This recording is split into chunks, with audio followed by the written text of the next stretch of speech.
के घरों में और दीपक जला दिया, इन लोगों के घर में भी दीपक जला दिया, ऐसे सब लोगों के घरों में अगर आप दीपक जलाते जाओगे तो क्या आपके घर में अंधेरा होगा क्या? अगर आप कॉलोनी के हर घर में बल्ब जला दो, आरसीएम का बल्ब, आरसीएम का दीपक यदि आप जला दो, कभी मान लो आपके घर में अगर लाइट खराब हो जाए तो क्या इन लोगों की लाइट से आपके घर में रोशनी आएगी कि नहीं आएगी जी? तो आरसीएम बिजनेस दूसरे घरों में खुशियां पहुंचाने का बिजनेस है। अगर हम दूसरों के लोगों के घरों में खुशियां पहुंचाएंगे तो हमारे घर में तो ऑटोमेटिक आएगी ही आएगी। अगर हम चाहते हैं कि हम खुद फिट रहें, स्वस्थ रहें, तो हमें अपने पड़ोसियों को स्वस्थ रखना पड़ेगा। बीमारी भी तो वहीं से आएगी। तो हमारा सबसे पहला उद्देश्य यह है कि जो शुद्ध सामान हम खुद खा रहे हैं वो हम अपने रिलेटिवों को भी खिलाएं, अपने दोस्तों को भी खिलाएं, अपने पड़ोसियों को भी खिलाएं, क्योंकि वो फिट रहेंगे, वो स्वस्थ रहेंगे, तभी हम स्वस्थ रह सकते हैं। क्योंकि मान लो हम तो आरसीएम की चाय पी रहे हैं और हम ऐसे पड़ोसी के यहाँ चले गए जो आरसीएम की चाय नहीं पी रहा और हमें वो चाय को पिला रहा है, तो वो हमारा स्वास्थ्य खराब करेगा नहीं करेगा जी?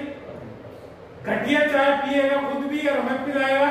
तो यदि हम चाहते हैं कि वो भी फिट रहे, हम भी फिट रहे, तो हमें साहब यहाँ ताकत लगाने की जरूरत है। आरसीएम बिजनेस में 3 तरह के लोग आएंगे। पूछ लो उनसे कि भैया करना क्या है आपको, आरसीएम कॉन्सेप्ट अच्छा लग रहा है? भाई कोई भी व्यक्ति आरसीएम बिजनेस में जब आए तो 3 सवाल उससे पूछ लो। क्या आप इसे कर सकते हो? पीजी मुरारीलाल जी, प्रोडक्ट यूज करना, उसकी तारीफ करने का काम कर सकते हो? कठिन काम तो नहीं है। पहला सवाल अगर वो कहते कि हाँ मैं कर सकता हूं, क्या ये काम करने लायक है? हाँ जी करने लायक है, मैं इसे भी कर सकता हूं, करने लायक भी है। अगर हम इसे करते रहे तो क्या मिलेगा हमें? करते रहे तो भैया 20 साल में जो लोग आज 20-20 लाख रुपए की इनकम पे हैं, हम यूं कह रहे हैं 20 पे ना पहुंचेंगे तो 10 पे तो पहुंचेंगे, 5 पे तो पहुंचेंगे, मरते मरते 1 लाख की इनकम पे भी पहुंच गए तो ये नॉमिनी कहां से शुरू करेगा? 1 लाख रुपए महीने पे।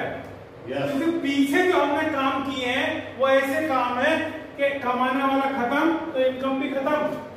मेरे फादर पुलिस इंस्पेक्टर से रिटायर्ड है, अगर ये पॉलिसी मान लागू होती तो मैं तो एसपी हो जाता अब तक, आईजी डीआईजी बन जाता, क्योंकि समय गुजरते गुजरते प्रमोशन तो हो जाता ही है और मेरा बच्चा क्या बनता है? वो भी हो बनता। लेकिन बाहर ऐसी कोई पावर नहीं है, कोई ऐसा काम नहीं है कि हम जिस काम को कर रहे हैं मेहनत से उस काम को ना भी करें तो भी इनकम आए।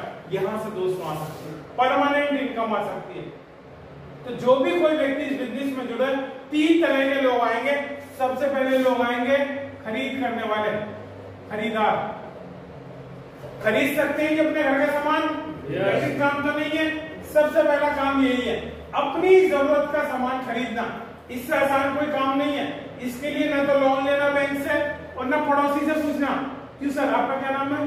राम प्रसाद। राम प्रसाद जी, यदि आपको अपने घर का सामान लेना है तो क्या आप शर्मा जी से पूछोगे लाऊं कि ना लाऊं? नहीं, तो अपनी जरूरत के हिसाब से अपने। यस, शानदार ताली सर के लिए। हर आदमी अपनी जरूरत का सामान अपने आप ही यदि खरीदने लगे ईमानदारी के साथ तो हमारे बिजनेस का सच्चा सिपाही है वो। दूसरी तरह के लोग मिलेंगे कि भैया मैं तो बेच भी सकता हूं, बेचने वाले। क्योंकि हो सकता है कोई ऐसा व्यक्ति भी जुड़ जाए जिसकी दुकान है घर पे। यस। कोई ऐसा व्यक्ति भी मिल सकता है कि भाई हम खरीद तो लेंगे, हम तो घर रख लेंगे, अड़ोसी पड़ोसी को दे देंगे, रिश्तेदारों को दे देंगे, तो जो बेचेगा वो भी पैसा कमाएगा।